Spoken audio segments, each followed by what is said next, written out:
예, 반갑습니다, 여러분. 예배하러 나오신 여러분들의 삶과 가정 그리고 사업장에 하나님의 은혜와 은총이 함께 하시기를 주님의 이름으로 소망합니다. 1908년 런던 올림픽 마라톤 대회에서 있었던 일이래요. 우리가 다 아는 것처럼 마라톤은 42.195km를 완주해야 하는 종목입니다. 그리고 마라톤의 마지막 400m는 어떻게 합니까? 올림픽 스테디움으로 들어와서 스테디움을 한 바퀴 돌아야 합니다. 그런데 1908년 런던 올림픽 마라톤 대회에서 1등을 달리던 이탈리아의 도란토 피에트리, 지금 사진에 나오는 저 도란토 피에트리라는 선수가 올림픽 완주를 앞두고 결승점에 가기 위하여 스테디움에 들어온 이후에 힘들고 지쳐서 정신이 없었는지 결승점을 반대로 돌기 시작했다고 합니다. 목적지를 잘못 판단한 거죠. 이에 그를 지켜보던 올림픽 관계자들은요, 그가 달리는 방향이 잘못됐다, 제대로 돌아가야 한다라고 가르쳐 주려고 애를 썼습니다. 그런데 그는 그것도 모르고 계속해서 잘못된 결승점으로 달려갔습니다. 그런데 그 순간 마라톤을 완주하던 이 도란토 피에트리라는 선수가 갑자기 힘이 들어서 푹 쓰러져 버렸습니다. 그러자 사람들이 그를 일으켜 세우면서 네가 지금 달리고 있는 방향이 잘못됐으니까 제대로 된 방향으로 가라고 부축해 주면서 제대로 된 방향으로 이끌어 주었어요. 그런데 이 피에트리는 직원들의 도움으로 결승점을 지났다는 이유로 실격 처리가 되어서 올림픽 메달을 받지 못했다라고 합니다. 너무 힘들고 지쳐서 목적지를 잘못 판단했다라는 이유로 메달을 박탈당한 것입니다. 이에 이탈리아 올림픽 관계자들이 억울하다, 이것은 이 사람의 실수였다라고 아무리 항소를 해보았지만 결과는 뒤바뀌지 않았습니다. 저는 이 피에트리라는 사람에 대한 일화를 보면서 신앙생활, 우리가 하나님을 믿는 것도 이와 마찬가지가 아닌가라는 생각을 해보았습니다. 오늘 우리가 함께 읽은 말씀 히브리서, 너무나 유명한 말씀이죠. 이 말씀은요, 우리의 신앙생활을 달리기 경주에 비유하고 있습니다. 히브리서 12장 1절에서 2절입니다. 이러므로 우리에게 구름같이 둘러싼 허다한 증인들이 있으니 모든 무거운 것과 얽매이기 쉬운 죄를 벗어버리고 인내로써 우리 앞에 당한 경주를 하며 믿음의 주요 또 온전케 하시는 이인 예수를 바라보자. 그는 그 앞에 있는 기쁨을 위하여 십자가를 참으사 부끄러움을 개의치 아니하시더니 하나님의 보좌 우편에 앉으셨느니라. 오늘 말씀은요, 신앙생활을 달리기에 비유하고 있습니다. 마라톤에 비유하고 있어요. 신앙을 달리기에 비유한 이유는요, 아무리 운동 능력이 뛰어난 사람이라도 목적지를 잘못 판단하고 잘못 바라보고 달리게 되면 그 사람의 노력과 수고와 열심이 헛될 수도 있다. 아까 그 이탈리아의 선수처럼 될 수 있다라고 우리에게 가르쳐주기 위함입니다. 우리 인생을 살펴보면요, 말씀 초반에 말씀드린 그 이탈리아의 피에트리처럼 신앙생활을 한다, 예수님을 믿는다라고 하면서 예수님을 바라보지 못하고 예수님을 향하지 못하고 죽어라 세상을 향해 달려가고 있는 그런 불쌍한 영혼들을 종종 보게 된다는 거예요. 사랑하는 여러분, 우리 신앙생활의 목적, 하나님을 믿는 목적은요, 예수님을 향하여 나아가는 것입니다. 이것을 우리는 십자가의 길이라고 이야기하죠. 십자가의 길. 우리의 삶의 방향이 예수님을 향해 있지 않으면요, 저와 여러분들이 아무리 대단한 봉사를 하고 섬김을 하고 헌신을 하고 아무리 많은 양의 물질을 하나님 앞에 드린다라고 할지라도 그 노력과 헌신이 헛되어질 헛될 수 있음을 우리는 기억하면서 나의 삶의 방향, 나의 신앙의 방향이 예수님을 향하고 있는지를 날마다 점검해 보아야 할 것입니다. 사랑하는 여러분, 여러분의 인생은, 그리고 여러분의 믿음 생활은 어디를 향하여 달려가고 계십니까? 오늘 말씀에 바라보자, 예수를 바라보자 라고 할 때 이 바라보자 라는 단어의 헬라어 단어는요, 아포폰테스라는 단어입니다. 이 단어의 의미는요, 그냥 단순히 바라보는 것이 아니라 물건이나 사물을 바라보는 것을 넘어서 한눈 팔지 않기 위해서 나에게 한눈 팔게 만드는 모든 것들을 제거하고 삶을 돌이킨다라는 의미가 있습니다. 다시 말하면 우리가 신앙생활을 하면서 예수님을 온전히 바라보기 위해서는 지금 내 삶에서 하나님과 멀어지게 만드는 것들, 하나님을 잘 믿지 못하게 방해하는 것들을 과감하게 의도적으로 제하여 버리는 작업이 저와 여러분들에게 필요하다라는 것입니다. 눈앞에 이렇게 무엇을 바라볼 수 없게 만드는 장애물이 있다면 이 장애물을 없애버려야 예수님을 바라볼 수 있다는 것이죠. 나와 하나님과의 관계를 멀어지게 만드는 것, 그것을 성경은 우상이라고 말합니다. 우상. 우리의 삶에서 우상과 같은 것들을 제하여 버릴 때 우리는 예수님을 온전히 바라볼 수 있는 것입니다. 특별히 구약 성경 이사야서 3장 1절 말씀은요, 우리의 삶에서 제하여 버릴 것, 의도적으로 하나님과 가까워지기 위하여 제하여 버릴 것에 대하여 이렇게 증거하고 있어요. 보라, 만군의 여호와께서 예루살렘과 유다가 의뢰하며 의지하는 것들을 제하여 버리시되 곧 그가 의지하는 모든 양식과 그가 의지하는 모든 물과. 이게 무슨 말입니까? 하나님께서는 이스라엘 백성들이 하나님만을 의지하는 백성을 만들기 위해서 그들이 가장 중요하게 여기는 물과 양식을 제하여 버릴 것을 말씀하고 계세요. 물과 양식이 무엇입니까? 물과 양식이 대표하는 것은 물질적인 것, 세상적인 것, 쉽게 말하면 돈과 같은 것들이지요. 이런 것들을 버릴 것을 요구하고 계시는 것입니다. 사랑하는 여러분, 여러분은 예수님을 위해서 물과 양식을 제하여 버리는 삶을 살고 계십니까?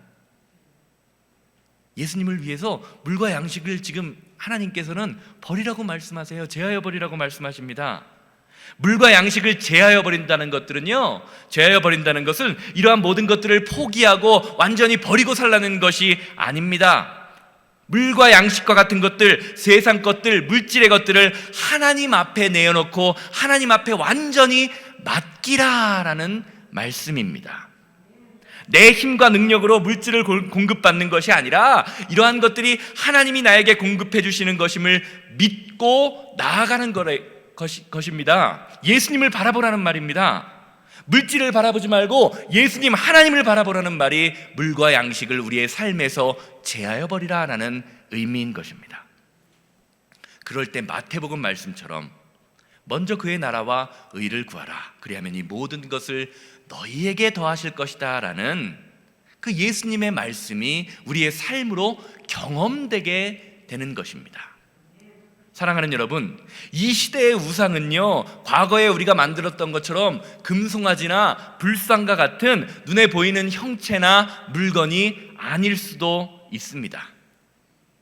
우리의 삶에서 우리가 하나님보다 더 귀중히 여기고 즐겨하고 의지하고 사랑하는 이 모든 것들이 하나님 앞에서는 우상이 될 수 있음을 우리는 반드시 기억해야 합니다. 내가 소유한 물질, 내가 소유한 사업장, 나의 자녀, 내가 그토록 즐겨하는 술이나 담배도 이러한 모든 것들이 하나님보다 더 소중하게 생각된다면, 하나님을 예배하는데 방해가 된다면 그것들이 우상이 될 수도 있다는 말입니다. 우상이라는 말이 아니에요. 우상이 될 수도 있다는 말입니다. 그래서 성경은 이러한 모든 것들을 하나님 앞에서 제하여 버리라. 다시 말하면 이러한 모든 것들, 내 자녀, 내 물질, 내 사업장, 이러한 모든 것들이 내 것이 아니고 하나님의 것임을 인정하고 하나님 앞에 내어드리고 하나님 앞에 맡기라고 오늘 말씀은 이야기하는 거예요. 오늘 본문의 관점으로 바라보면, 바꾸어 말하면 세상을 바라보지 말고 예수님을 바라보라라는 말씀입니다. 사랑하는 여러분, 여러분들의 삶에서 예수님을 온전히 바라보기 위해서, 예수님을 온전히 예배하기 위해서 제하여 버려야 할 것은 과연 무엇이 있으십니까? 신앙생활이라는 것은요, 하나님 앞에 맡기는 만큼 하나님이 책임져 주시고 하나님 앞에 드리는 만큼 하나님이 채워주심을 경험하는 것입니다. 맡기지 않고 드리지 않으니까 우리의 삶의 신앙생활의 역사, 믿음의 능력이 나타날 수가 없는 거예요. 신앙생활 10년, 20년, 아니 평생을 하나님을 믿어도 믿는 것 같은데 신앙생활의 성장, 업그레이드가 없는 것입니다. 오늘 이 시간 예배하시는 모든 성도님들의 삶 가운데 이러한 모든 것, 내가 아끼고 사랑한다고 생각하는 것들, 하나님을 믿게 만드는 것을 방해하는 모든 것들을 십자가 앞에, 예수님의 십자가의 보혈의 능력 앞에 온전히 맡기고 드리시는 시간 되시기를 주님의 이름으로 기대합니다. 자, 그러면 우리가 신앙인으로서 온전히 예수님을 바라보고 온전히 예수님 앞에 다 내려놓기 위하여 우리에게 필요한 그러한 마음 자세는 과연 어떤 것들이 있을까요? 오늘 말씀은요, 우리가 성도가 예수님을 온전히 바라보는 방향성을 갖기 위하여 먼저 예수 그리스도를 우리의 삶의 주인으로 인정하는 삶을 살아야 한다라고 가르쳐주고 있습니다. 2절 말씀 앞부분만 다시 보겠습니다. 믿음의 주요 또 온전케 하시는 이인 예수를 바라보자. 예수 그리스도를 주라고 고백한다라는 것은 나는 누구라는 소리예요? 종이다라는 말이죠. 종은 주인을 위해서만 사는 사람이에요. 주인의 기쁨이 나의 기쁨이요, 주인의 영광이 나의 영광이 되는 사람, 그 사람이 바로 종이라는 신분을, 노예라는 신분을 가진 사람입니다. 저희가 수요 예배 때 성령님이 함께 하시는 증거라는 것에 대하여 지금 3개월째 깊이 있게 아주 공부하고 있습니다. 시간 되시는 분들 반드시 참석하셔서 함께 은혜를 나누시기를 바라는데요, 거기서 배우는 것 중에 하나가 이런 게 있습니다. 성도가 예수님을 나의 삶으로 증거하는 것, 삶의 주인으로 증거하는 것, 그것이 중요한 이유는 예수님을 주라고 고백하는 것, 예수님이 나의 주인 되십니다, 나의 삶의 주인입니다라고 고백하는 것, 그것이 우리 마음속에 계신 성령님 없이는 고백될 수 없는 것이기 때문입니다. 고린도전서 12장 3절 말씀입니다. 제가 읽겠습니다. 고린도전서 12장 3절. 그러므로 내가 너희에게 알리노니 하나님의 영으로 만하는 자는 누구든지 예수를 저주할 자라 하지 아니하고 또 성령으로 아니하고는 누구든지 예수를 주시라 할 수 없느니라. 성령으로 아니하고는 누구든지 예수를 주라고 할 수 없다. 성경이 말하고 있어요. 오직 성령님이 함께하는 사람만이 예수님을 나의 삶의 주인으로 모실 수 있습니다. 믿으십니까? 그렇다면 과연 여러분 스스로를 한번 점검해 보시기를 바랍니다. 나는 예수님을 무엇이라고 고백하고 있는가? 나는 예수님에게 나에게 과연 예수님이란 존재는 어떤 분이신가를 스스로 점검하려는 그 작업이 성도에게는 필요하다라는 것입니다. 사랑하는 여러분, 한번 점검해 보시길 바랍니다. 여러분의 삶은 누구의 것입니까? 예수님의 것입니까? 아멘 소리가 잘 안 나오네요.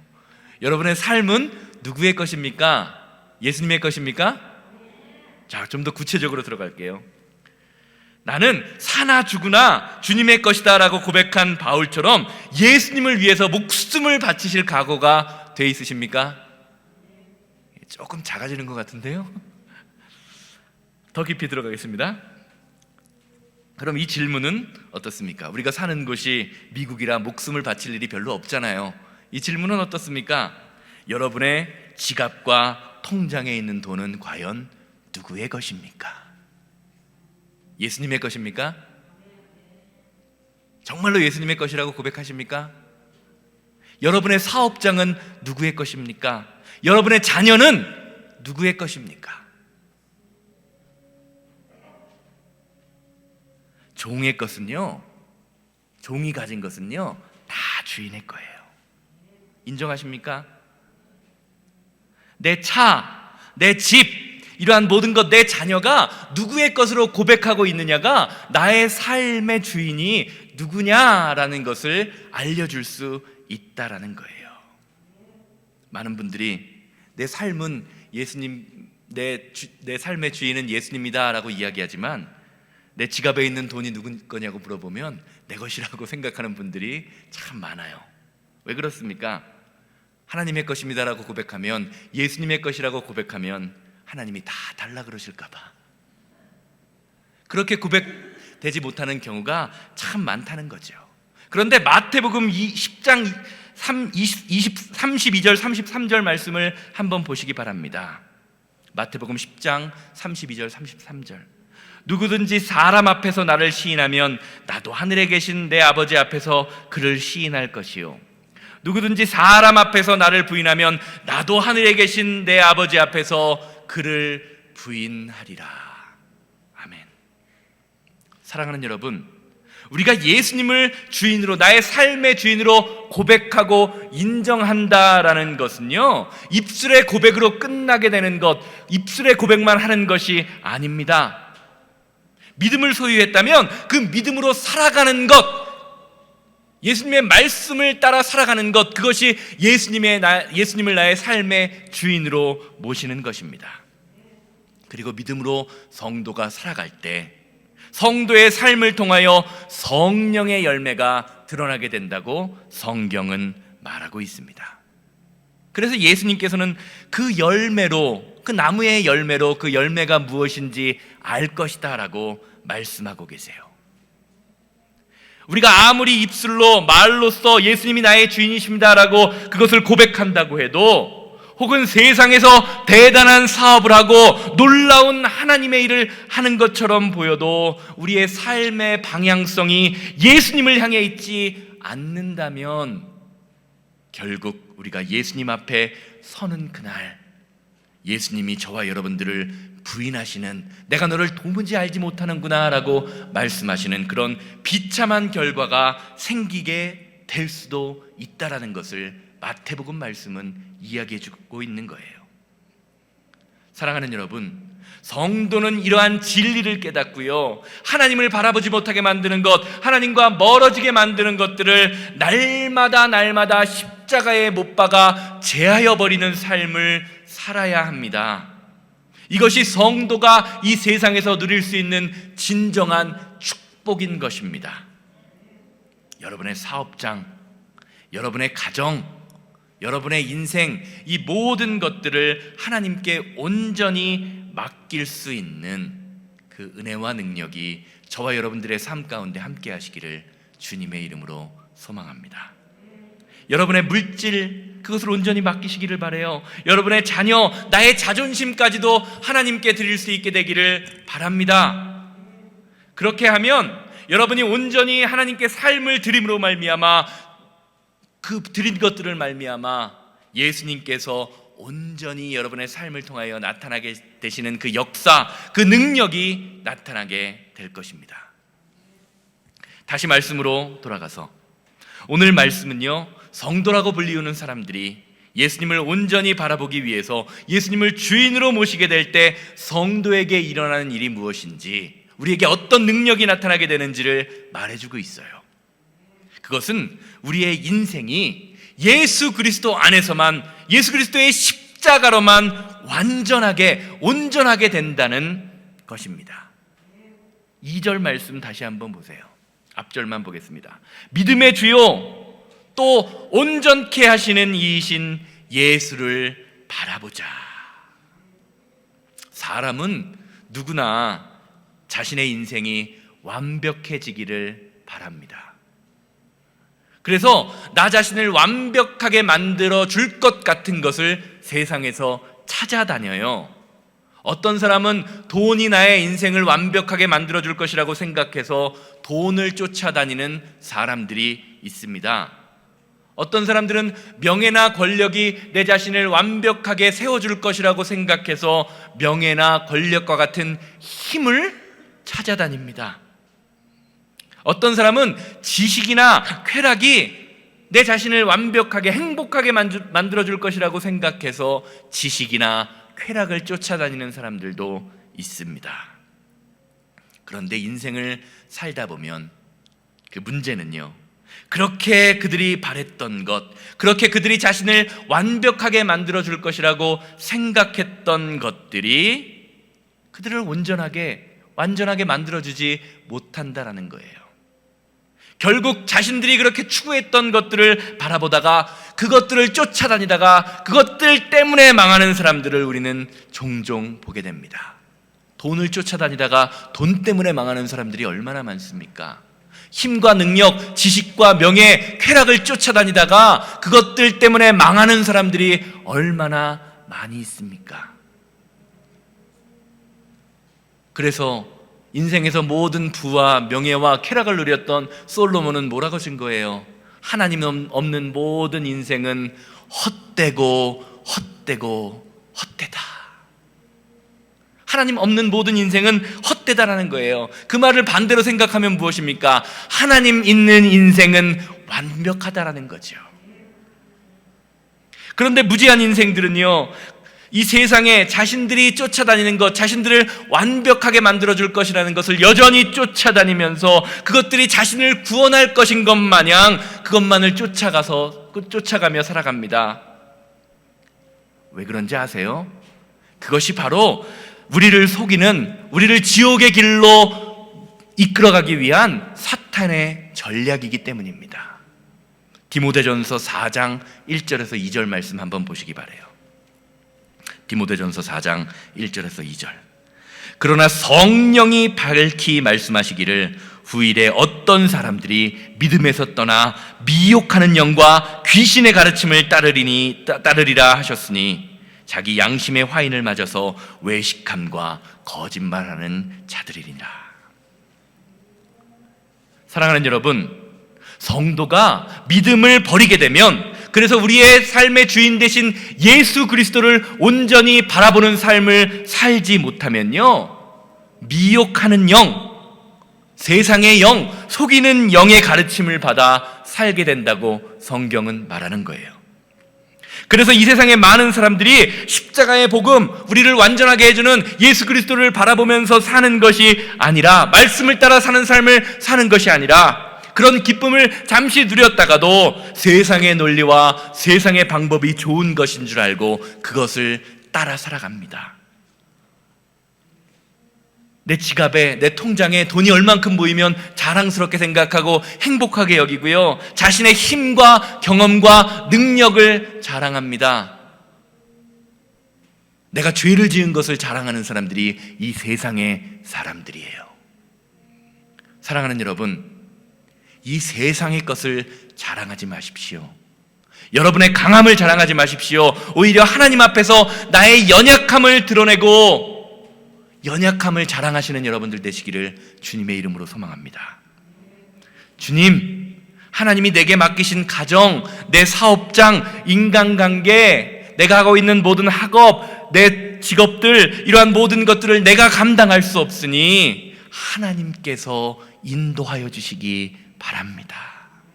주님께 완전히 두 손 들고 항복하시는 여러분들 되시기를 주님의 이름으로 소망합니다. 그럴 때 여러분을 통하여, 여러분의 약함을 통하여 하나님의 강함이 역사하게 됩니다. 이 원리를 사도 바울은 고린도전서 1장 27절에서 29절을 통하여 이렇게 말해요. 그러나 하나님께서 세상의 미련한 것들을 택하사 지혜 있는 자들을 부끄럽게 하시려고 세상의 약한 것들을 택하사 강한 것들을 부끄럽게 하시며, 하나님께서 세상의 천한 것들과 멸시받는 것들과 없는 것들을 택하사 있는 것들을 패하려 하시라니, 이는 아무 육체도 하나님 앞에서 자랑하지 못하게 하려 하심이니라. 사랑하는 여러분, 이 세상에요, 하나님 앞에서 육체적인 것, 세상적인 것을 자랑할 수 있는 사람은 아무도 없습니다. 눈을 씻고 찾아봐도 없습니다. 하나님이 우리의 가정을 인도하실 때 우리의 가정이 완벽해지는 거예요. 그러니까 자랑하면 안 돼요. 하나님이 나의 사업장을 인도하실 때 우리의 사업장이 온전해집니다. 믿으십니까? 하나님이 우리 교회와 우리의 삶을 인도해 주실 때 우리의 교회와 우리의 삶이 온전해집니다. 그렇다면 성경이 말하는 것처럼 과연 여러분은 여러분의 입술의 고백처럼 하나님이 여러분을 인도하시는 온전한 인생, 예수님만을 바라보는 그 인생을 살아가고 계십니까? 이게 중요한 거예요. 입술로만 고백해서는 안 된다는 겁니다. 신앙생활하는 것은요, 때로는 피곤해 보일 수도 있습니다. 왜냐하면 남들이 가지 않는 길을 가야 하기 때문입니다. 남들 다 자는 시간에 나와서, 새벽 시간에 나와서 눈 비비고 일어나 기도하러 나와야 되고요, 남들 하지 않는 섬김과 봉사와 나눔과 실천을 해야 할 때도 있습니다. 주일날 편히 누워있으면 좋을 텐데 주일날 멋지게 옷 차려입고 예배에 나오기도 해야 합니다. 하나님 앞에서 물질적으로 육체적으로 하나님 믿는 것은 100% 손해처럼 보입니다. 그것을 오늘 본문 말씀도 어느 정도 인정합니다. 3절 말씀 함께 보세요. 너희가 피곤하여 낙심하지 않기 위하여 죄인들이 이같이 자기에게 거역하신 일을 참으신 일을 생각하라. 이게 무슨 말입니까? 하나님을 믿는다고 하면서 신앙생활을 한다고 하면서 피곤해지기도 하고 낙심하기도 하고 지치는 사람들도 때로는 있다라는 거예요. 제가 목회를 하다 보면 종종 성도님들이 하시는 말씀 중에, 목사님, 하나님을 일을 하다가 지쳤습니다, 혹은 너무 피곤합니다라고 하소연하시는 것을 들을 때가 있어요. 왜 나만 손해봐야 합니까? 왜 나만 헌신하고 나만 봉사해야 하는 것입니까? 라고 말씀하시는 분들도 있다라는 거죠. 아마 여러분들도 신앙생활 하시면서 그런 생각이 종종, 아니 가끔, 어쩌다 한번 들을 때가 있으실지 몰라요. 그런데 한번 생각해 보시기 바랍니다. 정말로 하나님께 헌신하는 것, 예수님께 드리는 것, 예수님을 바라보면서 사는 것이 피곤하고 손해보는 일이라고 생각되십니까? 내 일평생에 한 번도 예수님을 바라본 적이 없어서 모르시겠나요? 어떠십니까? 그럼 이렇게 한번 생각해 보시기 바랍니다. 우리가 믿는 하나님, 우리가 섬기는 하나님, 우리가 예배하는 하나님이 하나님을 온전히 바라보고 헌신하는 성도들에게 손해를 보게 만드는 사람이냐? 한번 이것을 한번 생각해 보시길 바랍니다. 우리를 손해보게 만드는 분이 하나님입니까? 하나님을 믿는 사람들, 하나님을 잘 섬기고 예배하는 사람들을 손해보게 그냥 방관하며 놔두시는 그런 하나님을 믿고 계신가요? 사랑하는 여러분, 오늘 본문 말씀은 분명히 밝히고 말하고 있습니다. 우리가 신앙생활을 하면서 피곤하고 낙심하고 지치고 힘든 이유는 우리가 예수님을 온전히 생각하지 않기 때문이라는 거예요.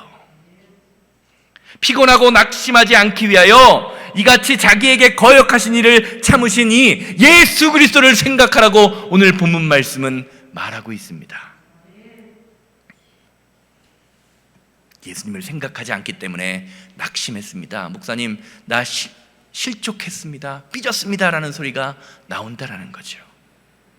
베드로 후서 1장 10절은요 이러한 것들을 이와 비슷한 맥락으로 설명하고 있습니다. 베드로 후서 1장 10절입니다. 그러므로 형제들아, 더욱 힘써 너희 부르심과 택하심을 굳게 하라. 너희가 이것을 행한즉 언제든지 실족하지 아니하리라. 성도에게 부르심이 없으면, 하나님이 나를 부르셨다는 그 택하신 마음이 없으면 어떻게 된다는 거예요? 실족한다라는 겁니다. 전문용어로 삐졌다라는 거죠.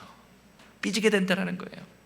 사랑하는 여러분, 신앙생활이 때로는 피곤해 보일 수 있습니다. 때로는 귀찮고 힘들게 느껴질 때도 있습니다. 그럴 때 많은 성도님들이 어떻게 반응하십니까? 사역을 좀 내려놓고 싶습니다. 아니면 외부적인 쉼을 통해서 이러한 샘을 얻으려고 하시는 것을 종종 보게 됩니다. 그런데 성경은요, 우리에게 이런 신앙의 어려움, 신앙의 난관이 닥쳐올 때 이러한 쉼으로, 외부적인 쉼이나 사역을 내려놓는 것으로 샘을 얻는 것이 아니라 십자가에서 나를 위하여 달려 돌아가신 예수님, 나를 용서하신 예수님의 십자가의 사랑을 생각하고 나에게 맡겨주신 그 사명을 생각함으로 십자가의 사랑 앞에서 우리가 실족하지 않고 하나님의 은혜로 하나님이 주시는 새 힘을 얻을 수 있게 될 것이라고 성경은 증거하고 있는 것입니다.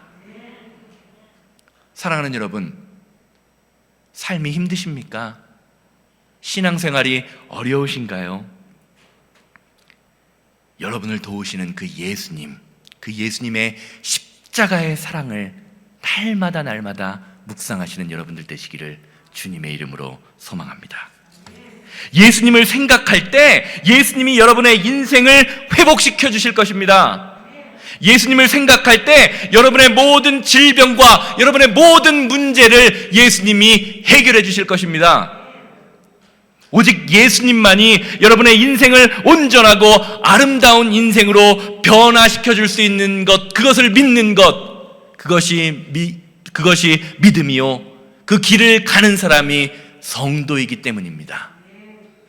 결론적으로 말씀드리겠습니다.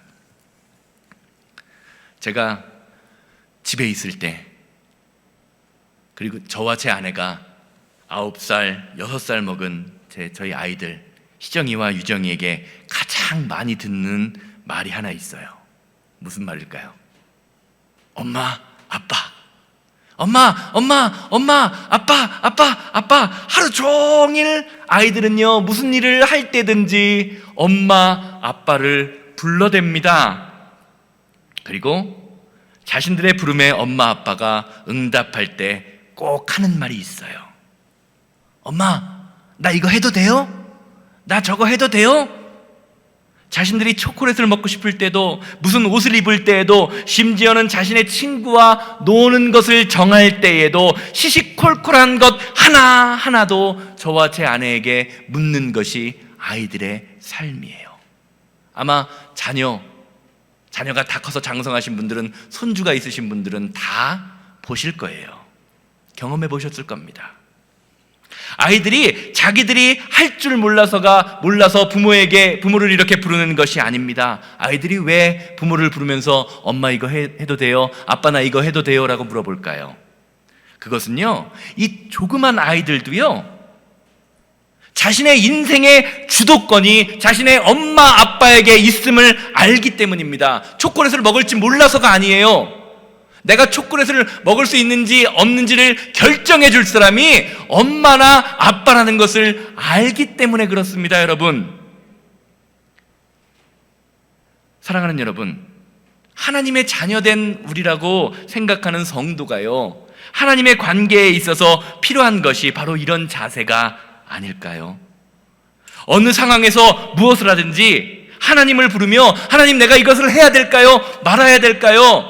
내 인생의 주도권은 나에게 있는 것이 아니라 하나님께 있습니다. 내가 이것을 못하는 것이 아니라 이것을 하는 것, 하지 않는 것, 어떤 것이 하나님이 기뻐하시는 것인지를 알고 분별하기를 원합니다. 날마다 묻는 삶, 그것이 저와 여러분들에게 필요한 것이 아닐까요?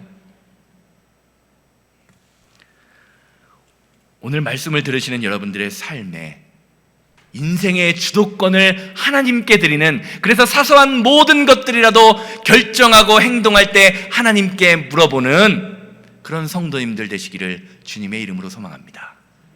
주일날 아침에 찌뿌둥해서 교회에 나오기 싫을 때 한번 하나님께 물어보세요. 하나님, 제가 교회에 갈까요? 말까요? 다른 사람을 미워하고 싶은 마음이 생길 때 한번 하나님께 물어보세요. 하나님, 제가 저 사람을 미워해도 될까요? 안 될까요? 하나님 앞에 온전히 드리고자 하는 마음이 있을 때 하나님 앞에 온전히 드리는 것이 나을까요? 안 드리는 것이 나을까요? 물어보세요. 모든 삶의 순간순간 우리의 삶의 주도권이 하나님께 있음을 고백하고 따라가는 것, 그것이 예수님을 바라보는 신앙생활이라는 거예요. 오늘 말씀을 들으시는 여러분들의 삶에, 저와 여러분들의 모습 속에 이러한 신앙생활의 모습이 회복되기를 주님의 이름으로 소망합니다. 사소한 것 하나하나까지도 주님을 바라보면서 주님께 묻고 나아갈 때 하나님께서 저와 여러분들의 인생을 온전히 회복시켜 주실 것입니다. 신앙생활은 때로는 피곤하고 낙심하는 일들이 많은 것처럼 보입니다. 그러나 우리가 예수님을 바라보고 예수님만을 생각할 때 그러한 우리의 모든 일거리들은요, 우리를 피곤하고 낙심하게 만드는 일들이 아니라 우리를 기뻐하게 하고 우리를 감사하게 만드는 일이었음을 믿음으로 고백하게 될 것입니다. 한눈 팔지 말고 예수님을 바라보며 예수님을 생각하시는 성도, 그 성도들이 오늘 예배하시는 성도님들이고요, 그 교회가 바로 우리 새생명교회가 되기를 주님의 이름으로 소망합니다. 기도하시겠습니다.